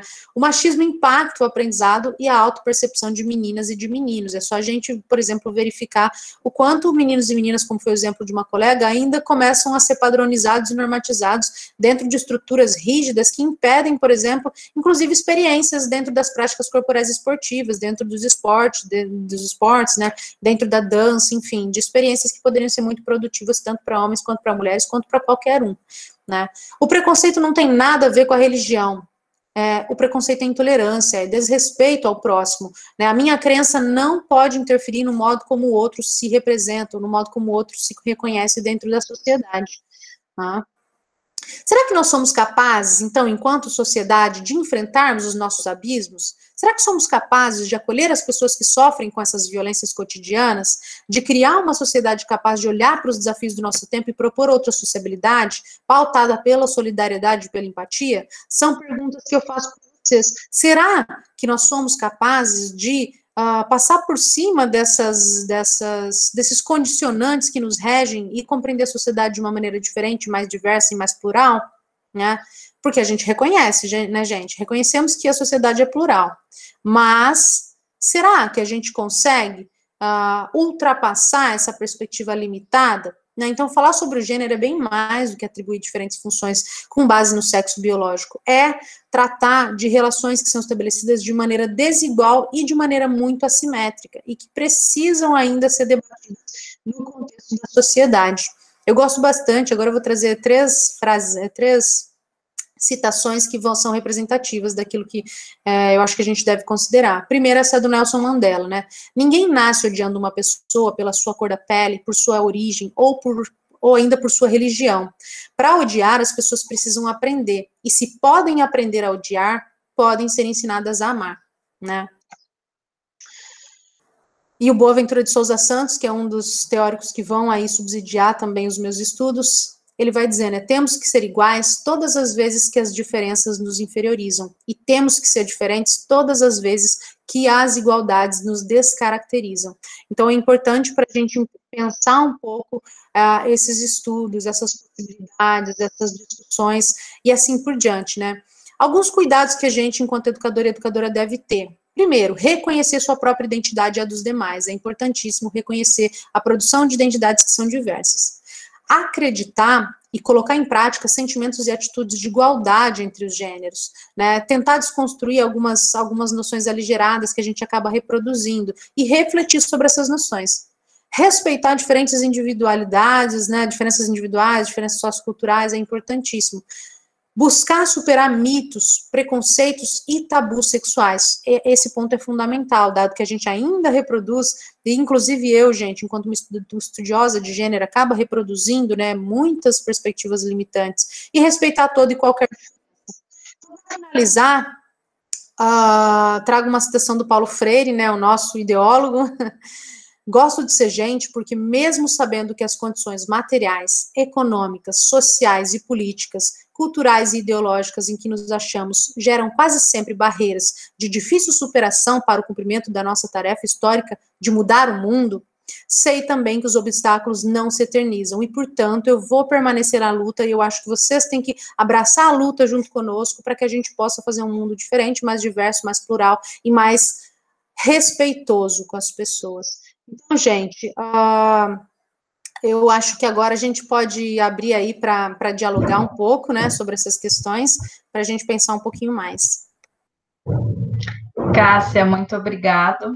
Sensacional essa aula, muito boa discussão. Eu também gosto muito de te ouvir, e também de ouvir, apesar de não estudar gênero e sexualidade, a gente sempre lida com essas questões, tanto na escola, na universidade, a gente sempre aponta algumas coisas para os alunos, né? Eu trabalhei o texto de Escola Sem Partido, mas, assim, claro que eu não trocava, assim, falava de forma geral de gênero, né? Mas como isso estava relacionado a muitas outras questões que você conseguiu trazer aqui. Pessoal, podem colocar as perguntas já. Deixa eu ver, me achar aqui no chat, não sei se já tem alguma pergunta. Se vocês quiserem abrir as câmeras, eu deixo também para eu ver a cara de vocês, né? A minha tá aqui desligada. Ô, Cássia, enquanto as perguntas não chegam, a Paula, ela faz uma questão sobre a questão de gênero e sexualidade e a educação social. Você poderia falar um pouquinho sobre isso? Apesar da sua abordagem inteira ter sido sobre, falando sobre a questão do diálogo, né? Trouxe o Paulo Freire, mas eu queria que você colocasse um pouco mais específico a questão de gênero, sexualidade e a educação social.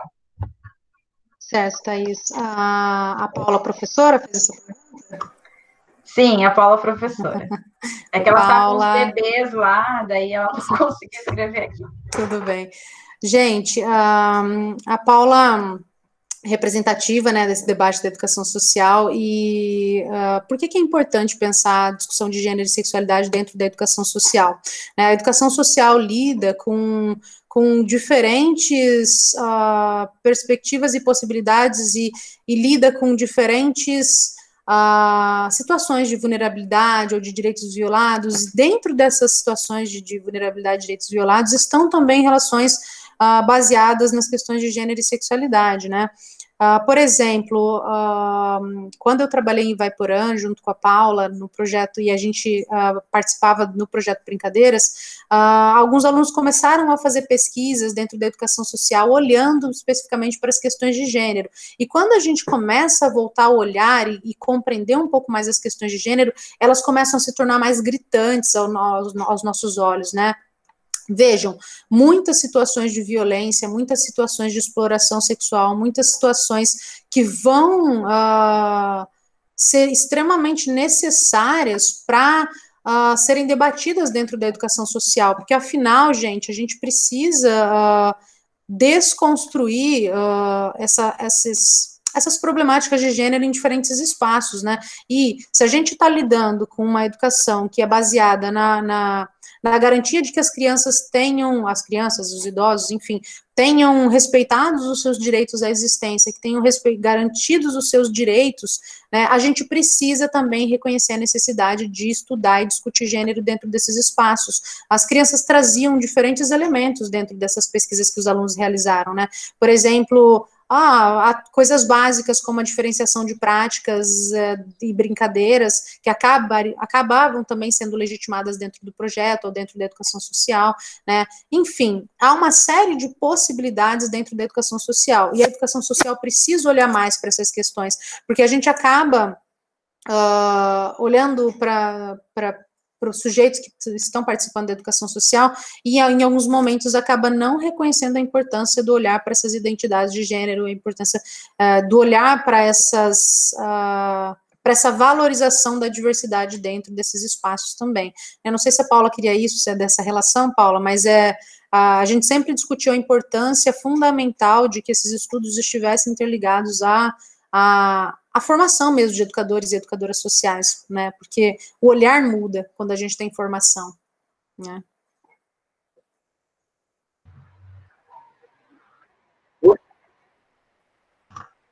Cássia, muito obrigada pela resposta. Eu acredito que era nesse sentido mesmo que a gente queria essa questão específica.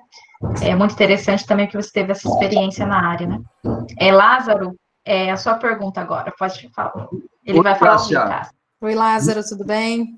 Bom dia, tudo bem, e você?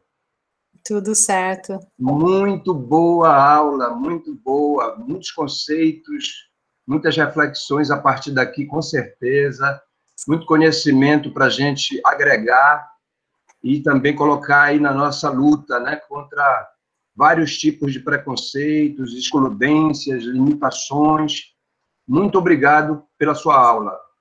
Eu vou fazer uma pergunta, eu vou ler o que eu já tinha escrito aqui para você, tá? Sim. Cássia, nós ainda temos e teremos por muito tempo ideologias religiosas perversas, nem todas, ainda bem, que serão contra o avanço dessa discussão e amplitude desse conhecimento e reflexão para o corpo social. Além de religiões, existem vários coletivos reacionários e moralistas que levantam a bandeira contra esse saber de gênero e sexualidade que impede a escola de fomentar esse aprendizado. Daí a minha pergunta, temos avançado? Onde podemos atuar e de que forma? A luta continua? Eu acho que a última frase sua lá do Paulo Freire respondeu um pouquinho mais ou menos essa questão aí. Sim. Lázaro, por que a gente tem os avanços conservadores, né? Tem um artigo que acabou de ser publicado, que foi escrito por mim e pela professora Fabiana, aí, que trabalha um pouco a ideologia de gênero e essa perspectiva do comunismo, essa invenção, né, de verdade do comunismo e do gênero dentro desse debate mais amplo, né. E dentro desse artigo, a gente traz, inicialmente, na introdução do artigo, um trecho de uma fala de um coronel na década de 70, que se a gente tirasse, assim, a época, década de 70, e trouxesse para hoje, a gente teria os mesmos elementos sendo constituídos no mesmo discurso, né? Se vocês quiserem, depois eu mando para a Thaís disponibiliza para vocês esse artigo, que eu achei que ficou muito legal, para a gente pensar essas discussões. Mas veja, por que eu estou dizendo isso? Nós temos dentro da sociedade um movimento que é um movimento de retorno à estrutura, né? Mas nós já vivemos isso antes, né? A gente já viveu um movimento que foi um movimento de amplidão da discussão na década de 80, década de 90, a gente teve o boom da discussão de gênero, a gente teve um avanço significativo no direito das mulheres, no direito das pessoas LGBT, a gente teve a criação de Secretaria de Política para as Mulheres, que hoje nesse governo foi extinguida, né, no governo anterior já do Temer, e nesse pior, né, enfim, a gente tem uma série de conquistas que vão representando retrocessos, e o que isso significa? Né, significa esse movimento cíclico da história mesmo, né, na medida em que a gente tem uma garantia de direitos, uma garantia de vivências e de experiências e de possibilidades, a gente também tem um movimento contrário de retorno à estrutura para aqueles que são contrários, para aquelas pessoas reacionárias, para aquelas pessoas que não aceitam que exista a possibilidade de existências que não aquelas que são as mesmas que a minha, por exemplo, né? E eu acho que é fundamental a gente pensar que só existem esses movimentos de retrocesso porque a gente está conquistando muito, porque a gente está avançando muito na luta, porque a luta não para, né? Então, essas pessoas estão produzindo, elas estão produzindo, mas a gente está produzindo tão mais quanto, né? A gente está agregando muito mais gente para a discussão, a gente está fazendo as pessoas entenderem que esses discursos reprodutores, ideológicos,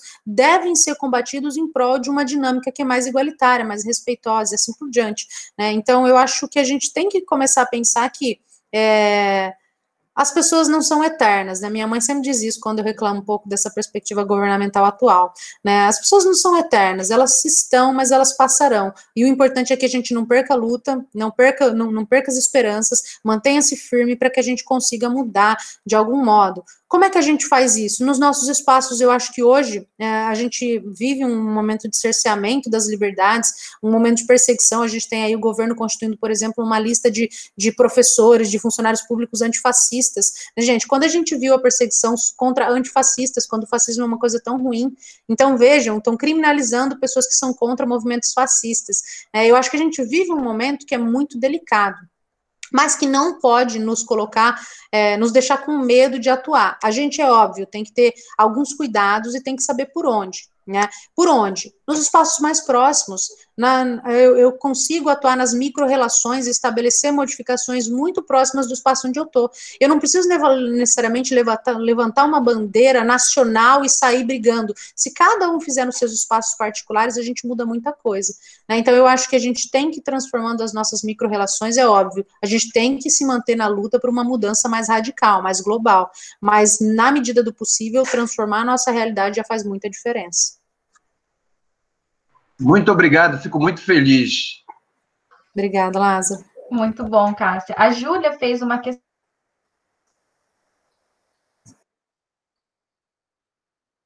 Isso. Oi.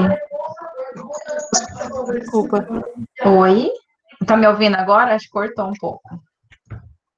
Pode falar. A Júlia fez uma pergunta. Eu acho que ela não vai. Ela colocou aqui no chat. Obrigada por essa fala incrível. Cássia, como podemos trabalhar com as crianças e adolescentes com direitos violados sobre estes assuntos? Como democratizar esses conhecimentos? Júlia, obrigado pela pergunta, é uma pergunta muito importante. Como é que a gente pode trabalhar, né? Primeiro, a gente trabalha só desconstruindo algumas noções aligeradas de posturas, de vivências, de experiências, né? Mas eu sou muito adepta, por exemplo, à lógica do jogo, ao lúdico, especialmente, né? Então, eu acho que a melhor forma de trabalhar com crianças e adolescentes é por meio do lúdico, né? Existem diferentes maneiras de intervir, de possibilitar experiências com as crianças que partam do lúdico, né? A gente pode transformar regras de jogo, a gente pode trazer jogos que explicitem essa dinâmica. Eu, por exemplo, trabalhei tanto no mestrado quanto no doutorado, experiências de jogos e de brincadeiras que problematizassem essas questões. Dentro do projeto Brincadeiras, eu levei um jogo chamado Trilhas da Diversidade, que foi um jogo construído para o fim específico da discussão de gênero e sexualidade, que foi muito produtivo, né? No doutorado, eu trabalhei com RPG, né, que é essa dinâmica de representação de papéis, de teatralização, de performance, e também foi muito produtivo, assim. Então, depende da faixa etária, do público com quem você está lidando, mas eu, particularmente, tenho muita facilidade em trabalhar com os temas a partir do lúdico. Eu acho que a gente quebra algumas barreiras quando a gente trabalha com o lúdico, assim, a gente extrapola algumas possibilidades com o lúdico. Então, seria a minha possibilidade mais, talvez, prazerosa e possível, né? Trabalhar com o lúdico, com diferentes possibilidades. Cássia, obrigada pela resposta. Eu não vi mais nenhuma pergunta aqui, mas eu falei que a gente tem tempo ainda, mas caso o pessoal não faça, eu vou fazer uma, tá? Teve um caso lá do museu, e foi em Porto Alegre, sobre a questão do queer, né, da exposição queer. Eu vi que você colocou alguma questão, quer dizer, colocou a questão do conceito queer no início da sua apresentação. Eu queria, claro que não dá para resumir essa teoria, né, mas eu queria que você falasse só um pouquinho para a gente ter um pouquinho mais de familiaridade. Uhum. Então, Thaís, dentro dos estudos de gênero e dentro dos estudos femininos, a gente vai ter uma série de perspectivas e estudos e possibilidades. Uma delas, e que tem sido trabalhada hoje, é essa perspectiva queer, né? O que é o queer? O queer é uma possibilidade, é uma teoria que vai visar a desconstrução das identidades, né? Então, se a gente tem um movimento de construção de identidades para garantia, por exemplo, de direitos, de reconhecimento, enfim, todas as letrinhas LGBTTI, enfim, né? A gente tem numa mesma levada teorias que vão buscar a desconstrução das identidades. Mas por que isso? Desconstruir a identidade não seria ruim? Por um lado, alguns teóricos consideram que talvez, por outro não, porque na medida em que a gente desconstrói e tira limitações relacionadas a caixinhas específicas em que as pessoas têm que estar, né, elas têm mais possibilidade de vivência e experiência, né. O queer, ele foi utilizado como uma palavra que era um termo de chacota, assim, de viado, bichinha, e, né, enfim, e que começou a ser utilizado pelos teóricos para afirmar, olha, essas diferenças que vocês tratam como diferenças que são deslegitimadoras, na verdade são diferenças que são super reconhecidas, e que a gente vai lutar e vai valorizar, né, então, veja, não venham jogar as nossas lutas no lixo, porque a gente vai existir, e vai existir sem se categorizar, sem se classificar, enfim, então, o queer não é uma identidade, né? Como a Butler vai dizer, o queer é uma assembleia, né? É uma ação conjunta, é uma possibilidade de existência sem se enquadrar, né? Sem se categorizar. Assim, é muito mais que isso, tá, Thaís? Né? Eu estou, assim, trabalhando com a perspectiva da desconstrução mesmo. Então, queer, sempre que vocês lembrarem de queer, é desconstrução. Então, quando a gente lembra daquela provocação que para muitas pessoas foi muito agressivo, enfim, e que, inclusive, a mim causou muito estranhamento, porque, vejam, o objetivo era mesmo causar estranhamento. A gente pode não entender os objetivos, e a arte também, às vezes, não precisa necessariamente ser explicada, né? Mas pensando nessa perspectiva queer, a gente pensa na possibilidade de desconstrução de algumas normas, né? De alguns padrões, inclusive de sociabilidade corporal, enfim, né? Aí vai da interpretação de cada um e do gosto pela arte, né? Então, eu acho que o fundamental é não julgar, tentar compreender quais foram as nuances e as interferências daquela performance para o contexto mais geral. Um outro exemplo, por exemplo, que a gente pode dar é daquela trans que foi crucificada numa parada.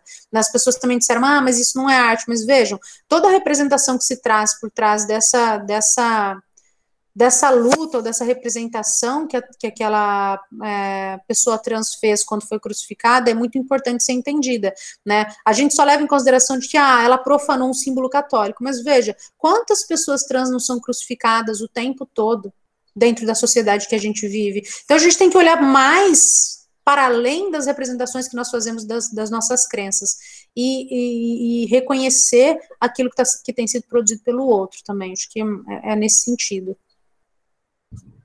Obrigada, Cássia. É isso mesmo. É interessante porque, na verdade, a questão do museu foi para trazer essa desconstrução que causou muito estranhamento. E aí também foi associado, né, principalmente pelo Movimento Brasil Livre, que também está a favor do Escola Sem Partido, né? Então tinha todas essas questões relacionadas e por isso que caiu bastante nos meios de comunicação. Solange, pode falar. Solange tem uma pergunta. Cássia, bom dia, querida, tudo bem? Bom dia, tudo bem, Solange? Cássia, é o seguinte, minha flor, eu sou assistente social da educação, né? Eu trabalho aqui na prefeitura e na Secretaria de Educação, aqui de Presidente Prudente. E uma coisa que você colocou, nós desenvolvemos aqui na nossa rede um trabalho de formação junto com os gestores, né, da rede municipal, relacionado a essa temática, né, da diversidade e da questão da violência doméstica também, tá? Uma coisa importante que eu acho que a gente precisa deixar bem claro é a questão da diferenciação entre a questão da sexualidade e a questão do abuso sexual, tá? A gente vê muitas dificuldades de alguns gestores de saber identificar uma coisa da outra, tá? Então, se você puder esclarecer isso, é muito importante, porque muitas vezes a gente detecta situações em que o professor ele confunde o que seria abuso sexual com relação à sexualidade, quer dizer, o despertar da criança nesse contexto, entendeu? Então, seria muito importante a gente poder identificar isso, para deixar claro para o educador, olha, porque assim, nós atuamos não só na parte social, mas na parte psicológica também, tá? Nós temos aqui uma educadora de saúde pública e psicólogos escolares, é onde nós fazemos um trabalho de formação com os gestores da rede. Então, seria importante você colocar essa identificação, porque a questão da sexualidade ela é muito ampla, ela é muito diversa. Então, é importante a gente deixar isso bem claro, tá? E uma outra coisa que eu queria deixar claro é que tem um filme muito interessante que se chama Minha Vida Cor-de-Rosa. Esse filme é muito legal porque ele aborda a questão da criança, né? O público mais infantil, em que os gestores também podem estar estudando e avaliando essa temática. Então, é isso que eu queria contribuir com vocês aí, tá bom? Obrigada, Ok, minha. Solange, obrigada.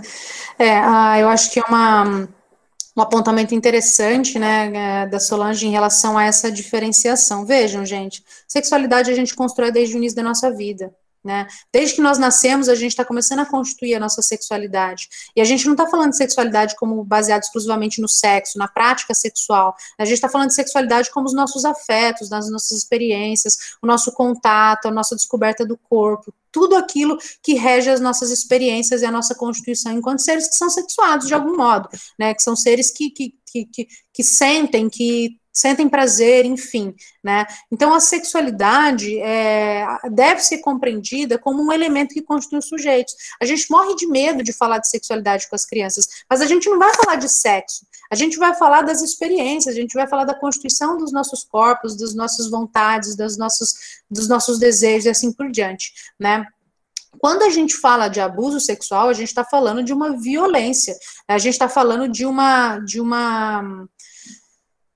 interferência no corpo dessa criança, no corpo desse sujeito, que não necessariamente faz parte do desenvolvimento da sua sexualidade, né, que não faz parte do desenvolvimento da sua sexualidade, porque afinal é uma violência, é uma invasão do seu corpo. Por que é importante falar de sexualidade com as crianças? Inclusive, para ensiná-las que ninguém deve tocar no seu corpo a não ser ela, né? Que as pessoas não podem fazer coisas com as crianças e com adolescentes que elas não queiram, que elas não desejem, e que existem etapas específicas das nossas vivências, da nossa constituição, que vão nos possibilitar experiências diversas, né? E não dá para pular etapa, não dá para cortar etapa, não dá para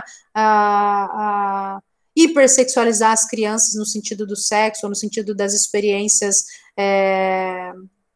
de exposição corporal, enfim.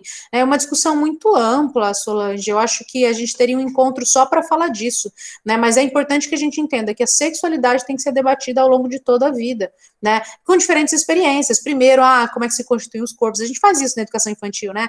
Os corpos se diferenciam, a gente tem isso, a gente tem aquilo, né? Enfim. E daí, ir fazendo as crianças, os adolescentes entenderem como é que as suas experiências vão se constituindo e quando é que essas experiências são negativas, ou quando é que a gente tem que denunciar e reconhecer que essas experiências são negativas, né? O Cristiano, tô vendo que o Cristiano tá aqui, acho que o Cristiano estuda mais um pouco da educação sexual, ele poderia, inclusive, dar um pitaco na nossa fala, que eu não vou especificamente para educação sexual. Inclusive, Cássia, eu acho importante dizer isso porque, veja bem, eu sou de uma época muito diferente de hoje, né? Há 40, 50 anos atrás, você nem pensava em falar uma coisa dessas, tá? Somente nessa questão da sexualidade. Então, você veja bem, hoje a nossa realidade é outra, tá? A gente não pode mais esconder coisas que nós estamos vivenciando, tá? Eu costumo dizer o seguinte, a gente gostando ou não, querendo ou não, tá? Nós estamos vivendo uma realidade que precisa ser falada, tá? Você não pode esconder, você não pode camuflar uma coisa que é uma realidade, tá? Tanto na questão da sexualidade, quanto a questão da dependência química, das drogas também, você tem que viver uma realidade e falar essa realidade. Há 40, 50 anos atrás, você nem imaginava falar uma coisa dessa em sala de aula, nem pensava em falar isso, tá? Então, hoje, nós estamos vivendo um outro tempo, tá? Então, eu acho fundamental isso, sim, ter falado, ser colocado, sim, tá? De maneira pedagógica correta, né? Porque a gente tem que respeitar a questão da fase das crianças, mas tem que falar, né? Eu acho que a gente tem que começar a lutar para quebrar um pouco essa resistência, né? Que a gente também vê até por parte das famílias. Então, trabalhar isso no geral, tá? Então, eu acho necessário essa necessidade de estar falando desse assunto, sim. Sim, e Solange, uma outra coisa, né? Eu me lembro de uma experiência que eu tive numa escola que eu trabalhava, de uma adolescente que a gente começou a identificar sinais de exploração sexual, né? E o mais engraçado é que as pessoas que descobriram, que verificaram esses sinais, ficaram reticentes ao denunciar, porque é aquele medo de quebrar essa instituição que é a família, né? Quebrar vamos tentar resolver primeiro no âmbito doméstico, mas veja, o âmbito doméstico é o âmbito violentador, não tem como resolver no âmbito doméstico. A gente tem que levar para outros espaços, a gente tem que, inclusive, ir para espaços mais amplos, quando, inclusive, o Conselho Tutelar não dá conta, por exemplo, né? E, então, assim, é importante que a gente comece a entender que muitas violências acontecem, inclusive, no âmbito interno, dentro de casa, né? Por seus pais, por tios, por amigos da família. Então, a atenção a essas violências é fundamental. Perder o medo de desconstruir a família, porque, vejam, uma família como essa, na verdade, não é um ambiente acolhedor, é um ambiente que mais violenta do que acolhe a criança, né? Ótimo, Cássia. Não tem mais nenhuma pergunta, né? Não sei se o pessoal quiser ligar o microfone para fazer, pode fazer agora. Mas eu vou deixar um recado, tá, pessoal? Que na semana que vem, né, nosso penúltimo encontro vai ser com a professora Patrícia Cruzelino, onde ela vai estar discutindo a participação infantil, a participação política infantil. Então, nós esperamos todos vocês na quarta que vem. Cássia, agradeço imensamente em nome do PCA a sua participação e dedicação do seu tempo nessa exposição. Muito obrigada pela aula. Garanto que todo mundo aqui aprendeu muito hoje, como a cada encontro desse curso. E parabenizo você por essas discussões, por trazer um gás aí para gente bem interessante. Se você quiser fazer as considerações finais, fica à vontade, tá? Obrigada, Thaís. Agradeço o convite seu, da Paula. Estou aqui com muitas saudades de todas vocês, né? Das nossas experiências. Espero que em breve possamos nos reunir de novo, porque essa pandemia está deixando a gente meio louco em casa, né, gente? Enfim. Mas eu agradeço a todas que se disponibilizaram a estar aqui conosco. Eu acho que quanto mais a gente discute, debate, mais a gente aprende e se propõe a pensar uma sociedade diferente, né? Então, espero que vocês levem um pouquinho dessa discussão aí para os espaços de luta, de trabalho, para os coletivos em que vocês estão. Estou à disposição, deixei o meu e-mail para vocês lá, caso vocês queiram entrar em contato, e vamos debatendo, vamos dialogando, né? Obrigada a todas e a todos. Cássia, eu vou disponibilizar os seus slides e também depois você me manda aquele seu texto que eu disponibilizo no grupo também de WhatsApp que nós temos com os cursistas. Ok, tá, Thaís. Tá bom, o pessoal está elogiando bastante. Obrigada, gente. Cássia, muito obrigada. Pessoal, até quarta-feira que vem. Obrigada por estar conosco nessa aula de hoje. E tenham uma ótima semana. Beijos.